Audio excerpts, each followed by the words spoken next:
रेहान नाम का मतलब क्या है, रेहान नाम कितना मशहूर है और इंटरनेट की दुनिया में कितना वायरल है। रेहान एक इस्लामी नाम है और ये नाम लड़कों के लिए इस्तेमाल किया जाता है। रेहान नाम का मतलब एक खुशबूदार पौधा है। रेहान की इब्तदाई तारीख अरबी ज़ुबान से निकलती है। इंटरनेट की दुनिया में रेहान नाम की शोहरत में 2012 से तेज़ी देखने में आई। पिछले 15 साल में आप रेहान नाम की शोहरत और ट्रेंड्स का ग्राफ स्क्रीन पर देख सकते हैं। मौजूदा डाटा के लिहाज से रेहान नाम 2014 में वायरल रहा और मकबूलियत की हदों को छूने लगा।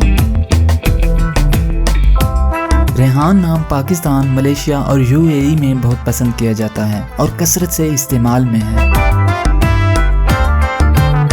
अगर आपका नाम रेहान है तो कमेंट्स में अपना पूरा नाम लिखें ताकि हम आपके लिए अलग से वीडियो बना सकें। ये वीडियो आप रेहान नाम के किसी दोस्त के साथ शेयर कर सकते हैं, यकीनन वो इसे बहुत पसंद करेंगे। इस चैनल पर आप मज़ीद हज़ारों इस्लामी नामों के मानी, ट्रेंड्स और शोहरत का डाटा देख सकते हैं।